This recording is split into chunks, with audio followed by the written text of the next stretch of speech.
Okay. Good morning, everyone. And what is the date today?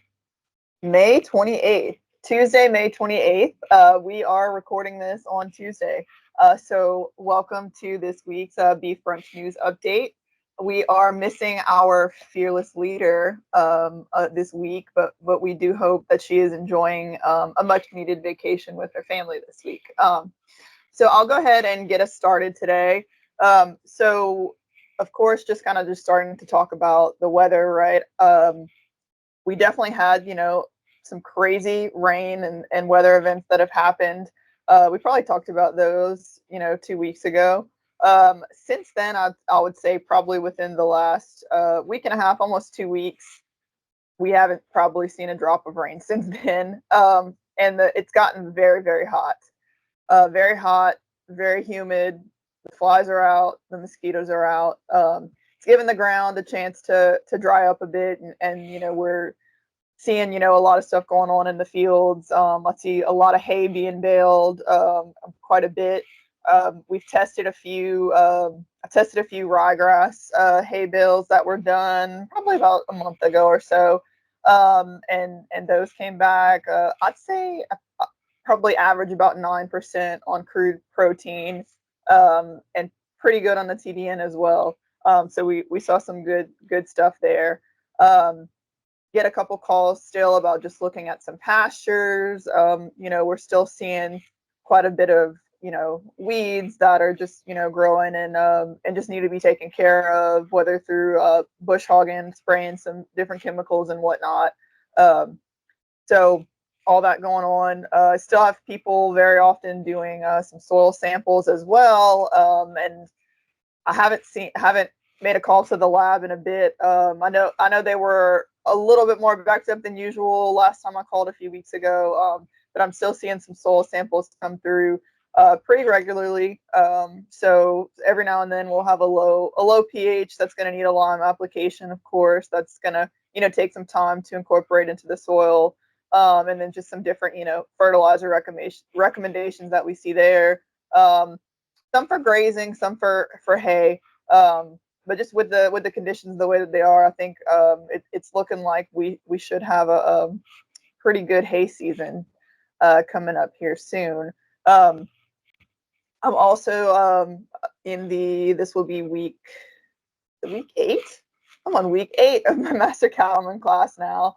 So we'll finish that up. I believe June 13th is our last class, and we'll have 22 people that are gonna complete that class, and they've been a really great group so far. So that's pretty much all I have on my end for now. So I will go ahead and turn it over to Vince. Thank you, Brittany. And yeah, it's always a pleasure to be here. And Brittany spoke of the recent days and the heat. One of our local meteorologists in all of the days through July and August, September last year, with near record heat and humidity levels and drought, had only one day that surpassed the heat index that we had yesterday. Heat index in Lafayette, Louisiana was 119 yesterday afternoon. So that's pretty atrocious. And I mean, you can feel it when you walk outside. I had some early morning chores and had to change clothes early this morning before coming into the office. It's just atrocious. The heat's on, but by golly, the Bermuda grass and Bahia grass is growing. So that's been a blessing in respect to that. We need those heat units to get those pastures and those hay fields going, and we've seen a dramatic change in that way. So that's a blessing, or a blessing and a curse, I guess. The cattle, it's went from moderate temperatures and moderate weather to extreme heat. With the heat index, of course, it add heat units and issues that we it's just we're still in May, so it's really hot for this time of the year. Brittany mentioned the mosquitoes, the outbreak of mosquitoes. We had her and I worked on calculating rainfall from the 1st of January through May, the days of May that we are currently. And as of yesterday, we had 32 inches of rainfall so far since January 1. So that surpasses last year's rainfall by a few inches. So we're halfway, virtually halfway to our annual rainfall, and we haven't hit June 1st yet. So that's critically important as we move forward, not only with the livestock sector, with pastures and grazing cattle and so forth, but also with our cropping system, because we fell way short last year. There's rain forecasted the next 3 afternoons. Some forecasts are upping those chances today. They were sitting at 30-40%. I saw some forecasts early this morning that they were upping that to 50 or 60% the next 3 days. So our in our crop sector, we're finally getting to the end of planting soybeans. The corn is tasseling right now, and in production. We'll soon have some rice heading out. As we talked about heat and humidity, our sugarcane crop is a big one for us here in the central and south part of the state. That's moving by leaps and bounds as it's a tropical crop. So we're glad to see that, and glad to see. But there are some skippy stands from the drought last year, so be interesting to see how that turns out. But getting back on the cattle side, people that like that December, January calving period have pulled their bulls. I'll always remind people, make sure that we get into these higher temperature periods, keep them close by. Bull investments are expensive right now, as their process or killing bulls at the sale barn are still astronomically high right now. I heard of some selling in the 150 to 160 per pound range in the last few days. So if you're going to have to replace bulls, be prepared to shell out some extra dollars, because the bull market is red hot right now as far as replacement bulls. And it's not the time of the year to be bull shopping, but sometimes you get in a crunch and you might have to settle for something that was picked over or picked through. So be cautious and take care of those bulls. Make sure your cow herd's got plenty fresh water. We talk about this periodically and throughout the warm season of the year, but their water requirements are really high this time of the year. So make sure that they got good fresh water. Those that rely on surface water, as far as ponds and drinking canals, that's not always a safe bet. As we get into the summer months and we get an uptick in the mosquitoes, we talk about red water disease, liver flukes. Make sure that you got a good source of clean, fresh system, either well or municipality water available, so those cows can have a good water source. It becomes critical for the next 120 days or so here moving forward. Brittany spoke of the flies. On my own cattle herd, I don't see that big of a fly issue, but if you have the opportunity to rotate pastures away from old feeding areas, winter feeding areas, try to clean those out where they dry out, and that's a big breeding ground for horn flies, and try to dry those old hay piles out, push them up, kick them around, make mulch out of them, make them deteriorate with the summer heat, and if we continue to get rains by the fall, they'll be gone. But try to rotate away from those feeding areas. That's where your higher populations are going to be. Try to have some type of IGR mineral prepared for a topical treatment. And generally, June, July is a good time to put fly tags on. Those normally last about 3 months, so that'll carry through your fall working period. So with that, I'll close. But it's setting up to be somewhat of a different scenario than we had last year, looking at long range forecasts. So hopefully that stands true. Thank y'all. Hello, everybody. This is Trip Morgan with a quick update on the Northeast region. Before we fall into the update, I want to extend a congratulations to the LSU baseball team fighting their way all the way to the championship game and over there in Hoover, Alabama. This year's tournament took about 6 months off my life, but the boys did good and represented us well. Across the region, we've actually had a good bit of hay picked up in the last couple of weeks. People are starting to get their first round of dry hay picked up, and it's exciting to finally see that get kicked off. Unfortunately, the one word to generally describe it is poor. It's not been a volume issue, but the quality just hadn't been there. It's been a lot of very, very rank ryegrass picked up that just had to be cleared out to make room for your summer annuals that are coming in. It just happens pretty regularly. We want to get in the field whenever the material's at the right stage to bale it, but weather just doesn't allow us to oftentimes in the springtime. So we wind up with a fairly rank crop coming in on that first round. Now, I know there's been some pretty grass baled up. There's been some grass that was treated with pre-emerge this past fall, winter. Some pretty grass got picked up also, but it was a lot of very marginal material got baled up. But we got that first one out of the way. A lot of our producers have. I imagine we're in between 30 and 40% done with the first round. And if we keep some fair weather for it, we'll keep picking that grass up. But we've got a good rain chances the next 3 or 4 days, so we might see a little pause in it until the system comes through. But it's good to see that much of a first round get picked up, and hopefully we'll have favorable growing conditions and we can put up a good second round that our producers really need. A few cows getting worked in the area.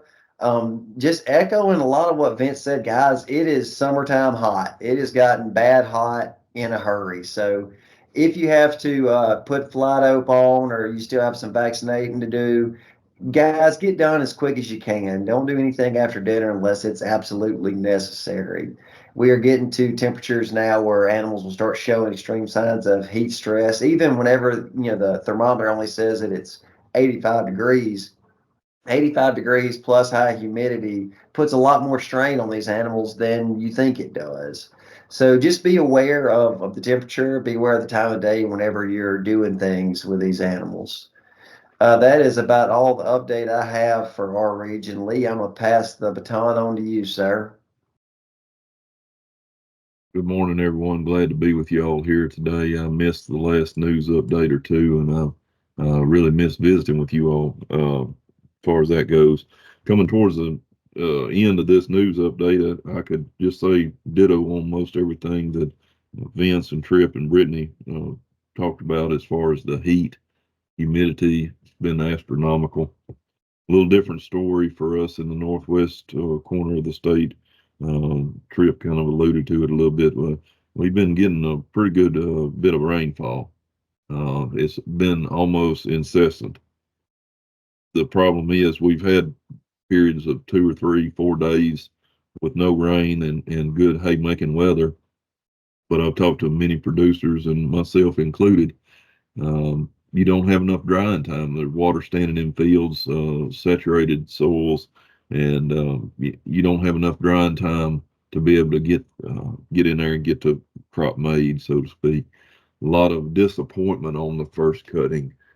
People that have had record clover and volunteer ryegrass crops, also record planted ryegrass and wheat crops and whatnot, and only to just sit there and watch them kind of fade away and die because of not being able to get in the field and get them put up as hay. Yeah, it is what it is. If farming was easy, everybody would do it, and we know that and everything. So we appreciate having this much moisture. I'm thankful that we don't have to deal with the mosquitoes quite like Brittany and Vince are having to deal with, at least over in my corner of the state.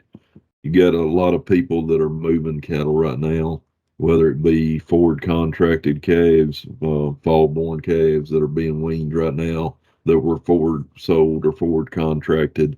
Got a lot of people that just the high markets is bringing cattle on, especially those fall bred calves. We may see quite a few of them leave the cows a little earlier, maybe potentially some light weaning weights. A lot of people are kind of caught in a catch-22. They got plenty of grass. Don't hear very many people talking about being short on grass right now. But these prices being such at such record levels, it's hard to leave those cattle on calves on the cows whenever you cross that 400, 450 pound threshold, and you look at what they'll bring at market. When you're talking about dollaring up a calf to right near $1,500 on a 450, 500 pound calf. It gets kind of tough economics there, and whether you want to leave that calf out there or whether you want to go on and collect. And I don't know that there is a right or a wrong answer, everything like that. Missed last time we had a news update, and so I did not give a market report. So I'll give that one right now. Give the current one right now. Won't have percent changes as far as from last report, of course, but boy, it is good news whenever we're talking anything markets. So on the 5 to 6 weight steers, this is the last 2 weeks, folks. So 500 to 600 pound steers, The average of the prices in Louisiana was $2.01 to $2.92 per pound. 5 to 6 weight heifers, $1.78 to $2.63 per pound. Cull cows, $1.04 to $1.47 per pound. Cull bulls, $1.20 to $1.64. Average of the high prices on bred cows, $2,258. The average of the high prices on pairs, $2,690. So we continue to see this this surge in the killing market on killing cows and killing bulls. You know, we talked about it till we're blue in the face, folks, about these open and these unproductive cows. You know, if you need to upgrade a bull, now's the time to do it. Even though, like Ben said, it's not the right time of the year really to be on the bull buying trail, so to speak. And but just take advantage of these prices when you can, folks. We don't know what the future is going to hold. Number one question I get asked right now by folks is what's this market going to do? Now, I wish I could tell y'all what it was going to do. You have analysts on both sides of the field saying we've got room to roam, so to speak, on the upward side of things. We've got room to expand on the tops on these prices. We've got some other folks on the other side saying that demand is going to kill us. You know, that how much can the American consumer reasonably pay for beef? And I don't know that we've tested that upward limit yet, folks. I know on the cow side of things, there has been quite the demand for replacement cows, stocker type cows, and we just hadn't had them, folks. Not to say that they don't exist, but we just hadn't seen a lot of them. Everybody's got grass. Everybody's needing to add some cows to their herd after a year or 2 years of intensive culling, and they're not out there right now. Good time to have some heifers for sale. Good time to part ways on some good young type cows if you got some. With that being said, I think that's all we've got, and I'll turn it back over to you, Brittany.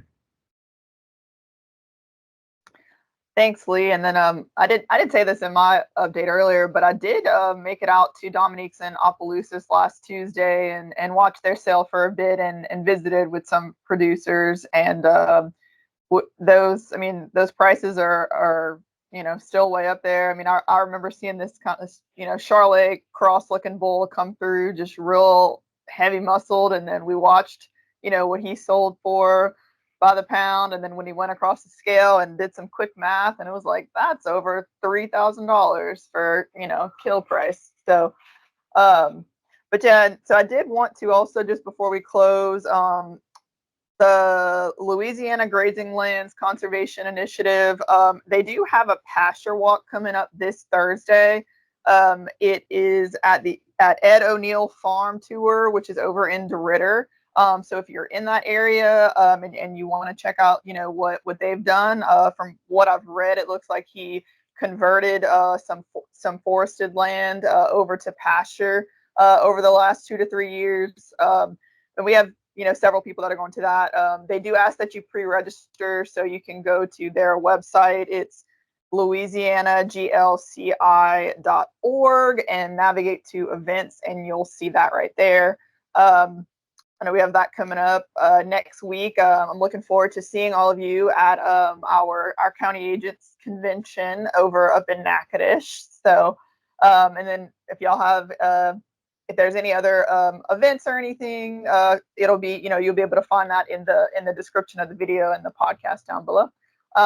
So with that, hope everyone has a great week, and we'll see y'all next time.